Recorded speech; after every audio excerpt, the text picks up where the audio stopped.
અમારા રાજ્યમાં અમારા માનનીય સીએમ સાહેબ અને એચએમ સાહેબનો જે ભારતમાં ગેરકાયદેસર ઘૂસણખોરી થતી હોય એના માટે ખાસ અભિગમ છે.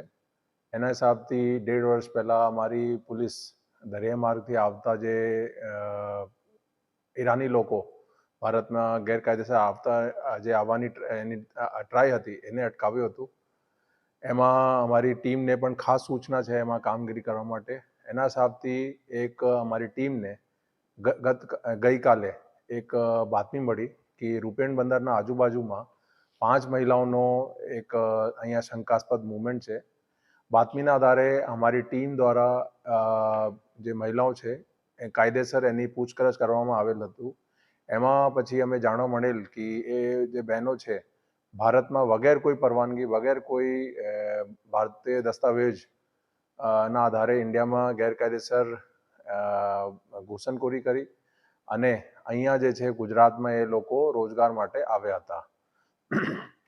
એના વધુ પૂછપરછમાં અમે એના કબજામાંથી એના મૂળ બાંગ્લાદેશના જે દસ્તાવેજો હોય છે, એક એના નેશનલ આઈડેન્ટિટી કાર્ડ હોય છે, પછી અહીંયા એના સ્થાનિક જે જન્મના દાખલા, એના પરિવારજનોનો જે ડોક્યુમેન્ટ્સ અને એના આજુબાજુના જે લોકો પરિવારજનોના મોબાઈલ નંબર મળી આવેલ હતું. એના જ્યારે પ્રસ્થાપિત થઈ ગયું કે એ લોકો મૂળ બાંગ્લાદેશના છે. વધુ પૂછપરછમાં અમે એ પણ જાણવા મળેલ કે એ લોકો આવા જે બાંગ્લાદેશી જે મહિલાઓ છે અને જે પણ લોકો ટ્રાય કરે છે ભારતમાં એન્ટ્રી માટે, એ લોકો બોર્ડર ઉપર જે ભૌગોલિક પરિસ્થિતિઓના ફાયદા લઈને બધું ટ્રાય કરે છે. ખાસ કરીને મોન્સૂન દરમિયાન જે નદી વિસ્તારો છે અહીંયાથી એ લોકો ટ્રાય કરે છે.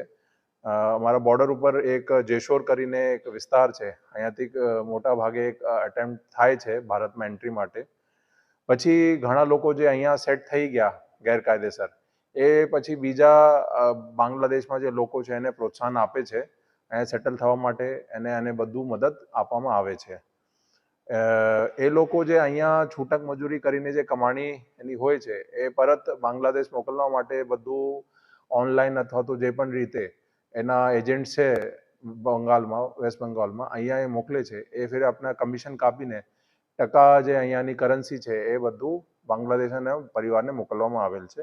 એક બીજી પણ એક જે મોડસ ઓપરેન્ડી જાણવા મળેલ, એમાં જે 5 મહિલાઓ છે અમુક હિન્દુ નામ ઉપયોગ કરે છે અને એવા અટેમ્પ્ટ કરે છે કે અહીંયા જે હિન્દુ લોકો સાથે શાદી કરી લે અથવા તો ટ્રાય કરે છે કે એના સાથે શાદી થઈ જાય તાકી અહીંયા એ લોકો એના ઝડપથી અહીંયા વસવાટ થઈ જાય.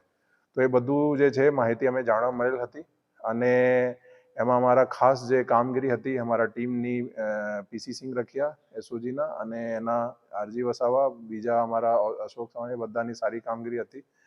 જે 5 બહેનો છે એનું નામ છે, એકનું નામ છે સાદિયા, સુમી, ખાલિદા, રૂબી અને બીજોનું પણ નામ રૂબી છે.